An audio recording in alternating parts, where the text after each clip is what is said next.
हज़रत मौलाना जलालुद्दीन रूमी रहमतुल्लाह अलैह।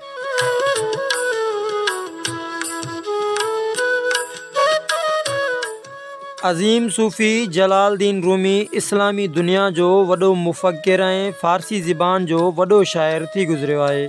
संदसि नालो मुहम्मद वलद बहाउद्दीन शेख ऐं लक़ब जलालुद्दीन उर्फ़ मौलाना रूमी हो। संदसि नसब जो सिलसिलो हिन रीत हो: शेख बहाउद्दीन बिन मोहम्मद बिन हुसैन बिन अहमद अल बल्खी बिन कासिम बिन मुसीब बिन अब्दुल्ला बिन अब्दुर्रहमान बिन अबू बकर सिद्दीक़।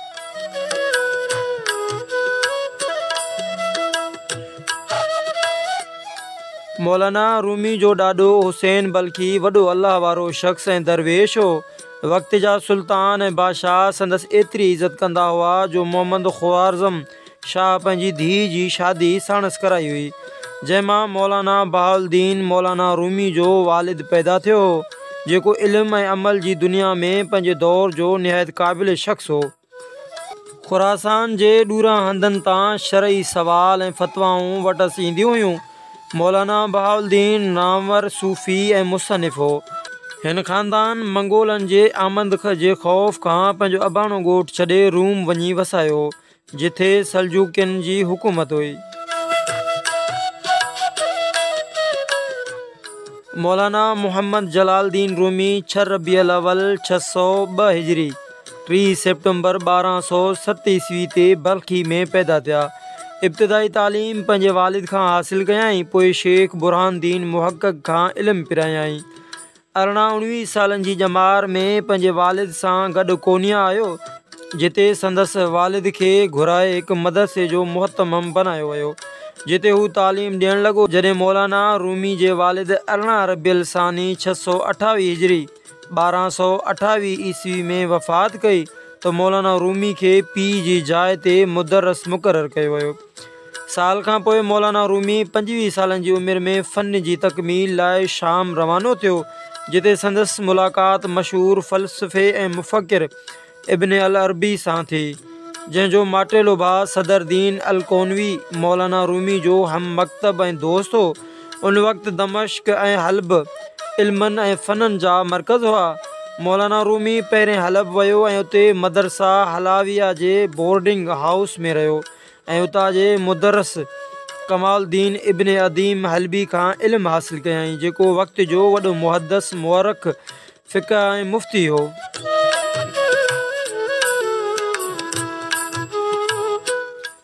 मौलाना रूमी हलब जे ॿियनि मदरसनि में बि तालीम वरिती ऐं तालिब इल्मी जे ज़माने में ई अरबी ज़बान, हदीस, तफ़सीर, फ़िक़्ह ऐं माक़ूल में कमाल हासिल कयाईं। उन वक़्तु संदसि उमिरि 40 साल थी वई ऐं समूरनि निसाबी ऐं दरसी इल्मनि में कमाल ऐं महारत हासिल करे वरिताईं। हिन सैयद बुरहानुद्दीन खां बि तरीक़त ऐं सलूक जी तालीम वरिती हुई, जंहिंजो ज़िक्र मनाक़िबुल आरिफ़ीन में आहे। पर रूमी ते अञा ज़ाहिरी इल्मनि जो रंग ग़ालिब हो। हू दीनी इल्मनि जो दर्स ॾींदो, वाइज़ कंदो, फ़तवाऊं लिखंदो हो ऐं साज़ो समा ऐं मौसीक़ी खां पासो कंदो हो। मौलाना रूमी जी ज़िंदगी में तब्दीली 3 नवंबर 1244 ईस्वी ते आई, जॾहिं कोनिया जी घिटियुनि में हिन जी मुलाक़ात वक़्त जे वॾे वली ऐं बुज़ुर्ग शम्स तबरेज़ सां थी। शम्स तबरेज़ जो वालिद कया बुज़ुर्ग जे ख़ानदान मां हो, जेको इस्माइली फ़िरक़े जो इमाम हो, पर हिन पंहिंजो अबाणो मसलिक तर्क करे छॾियो। शम्स तबरेज़ ज़ाहिरी इल्मनि जे तहसील करण बाद बाबा कमालुद्दीन जंदी जे मुरीदी अख़्तियार कई, पर आम सूफ़ियुनि वांगुरु पीरी मुरीदी बैयत ऐं इरादत जो अख़्तियार न कयाईं। सौदागरनि ऐं मुसाफ़िरनि जे महिमान खाननि में तरसंदो हो ऐं कमिरो बंदि करे मराक़बे में रहंदो हो। अगठ ठाहे ऐं विकिणे गुज़रान कंदो हो। जॾहिं शम्स तबरेज़ कोनिया जे हिकु सिराए में अची रहियो, त मौलाना रूमी साणसि मुलाक़ात कई। ॿिन्ही बुज़ुर्गनि पाण में काफ़ी वक़्तु ज़बान हाल में गुफ़्तगू कई। मौलाना रूमी खांइसि मुतासिर संदसि हथ ते बैयत कई। तारीख़ी किताबनि में अचे थो त उन बाद ॿई बुज़ुर्ग सलाहुद्दीन ज़रक़ूब जे हिजरे में चिल्ले दौरान केतिरो ई वक़्तु ज़िक्र इलाही में महू ऐं मसरूफ़ रहियो। उन वक़्त खां मौलाना रूमी में हिकु नुमायां तब्दीली आई। अॻु हू समा खां पासो कंदो हो ऐं हाणे खेसि समा खां सवाइ सुकून न ईंदो हो। मौलाना दर्स तदरीस ऐं नसीहत जो कमु सफ़ा छॾे ॾिनो ऐं पंहिंजे मुर्शिद शम्स जी ख़िदमत मां हिकु घड़ी लाइ बि परे न थींदो हो। हिन वटि फना फिल्लाह ऐं बका बिल्लाह जूं मंज़िलूं तइ करे वरितियूं। सॼे शहर में चमेगियूं पखड़ी वयूं त मौलाना रूमी हिकु चरे शख़्स जी सोबत में फासी पियो आहे। उन हद ताईं जो मौलाना जे पुटनि खे बि वालिद जी इहा हालत नागवार गुज़री। माण्हुनि जी कावड़ उन हद ताईं वधी वई जो शम्स तबरेज़ महसूसु कयो त इहा सोरश किथे फितने अंगेज़ी जी हद ताईं न पहुची वञे। सो चुपचाप दमश्क हलियो वियो।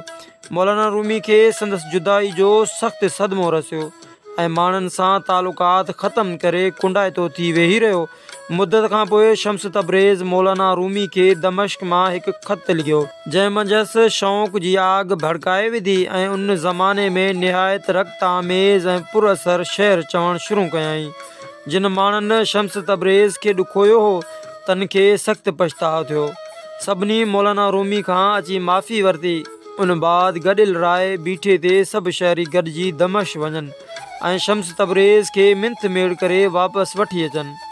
मौलाना रूमी जो पुटु सुल्तान वलद काफ़िले जो सरदार बणियो, जंहिंखे मौलाना रूमी हिकु मंज़ूम ख़त लिखी ॾिनो त शम्स तबरेज़ खे ख़ुदि वञी पहुचाए। सुल्तान वलद दमश्क पहुतो। वॾी मुश्किल सां शम्स तबरेज़ खे ॻोल्हे लधाऊं। सभिनी संदसि आॾो आदाब बजांदा ऐं तोहफ़ा पेश कया।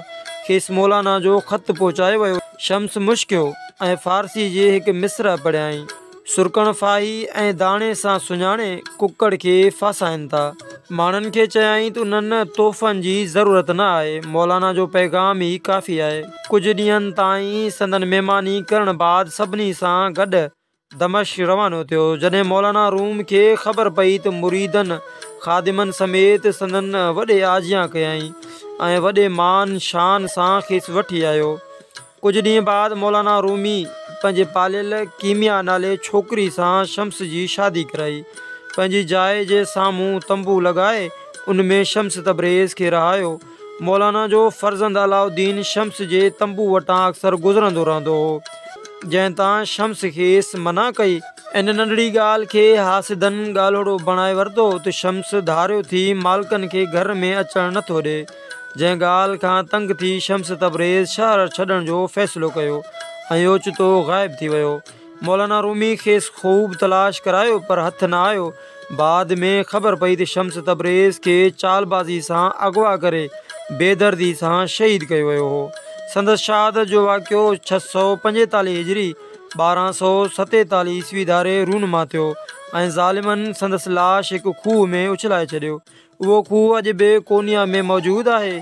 शम्स तबरेज़ जी शहादत ते रूमी जी हालत ख़राब थी वई। मथसि वजद तारी थी वियो ऐं पंहिंजे रूहानी उस्ताद ऐं मुहसन जे विछोड़े ते तवील दर्द भरिया मरसिया पढ़ियाई, जिन में शम्स तबरेज़ जे मक़ाम ऐं मंज़िलत जो पतो पवे थो।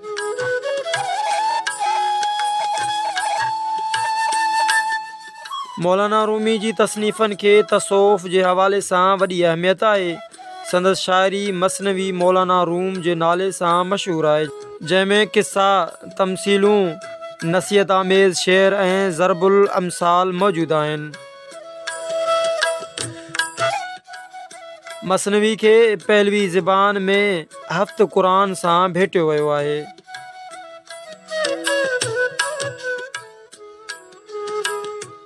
मौलाना जलालुद्दीन रूमी जी 672 हिजरी 1273 ईस्वी में तबियत ख़राब थी पई। वक़्त जा वॾा तबीब अकमलदीन ऐं गज़नफ़र बि संदसि इलाज न करे सघिया। 5 जमादुल सानी आचर जे ॾींहुं 672 हिजरी 17 डिसंबर 1273 ईस्वी में मौलाना रूमी अलफ़ ख़ान बिन हलाकू जे दौर में कोनिया रूम में रहलत कई। संदसि जनाज़े सां हज़ारें मर्द, औरतूं, ॿार, जवान, पीरसन, अमीर, ग़रीब, आलिम, अणपढ़ियल, हर तबिके ऐं फ़िरके जा माण्हू गॾु हुआ ऐं ज़ारो क़तार रोई रहिया हुआ। ईसाई ऐं यहूदी बि जनाज़े जे अॻियां इंजील ऐं तौरेत पढ़ंदा मातम कंदा हलिया। वक़्त जो बादशाह बि जनाज़े सां गॾु हो। जनाज़ो शाम जो क़ब्रिस्तान पहुतो। शेख सदरदीन जनाज़े नमाज़ पढ़ाइण लाइ खड़ो थियो पर उछंगारू ॾेई बेहोश थी वियो। नेठि काज़ी सिराजुद्दीन जनाज़े नमाज़ पढ़ाई। 40 ॾींहंनि ताईं माण्हू मौलाना रूमी जी मरकज़ ते ज़ियारत लाइ ईंदा रहिया।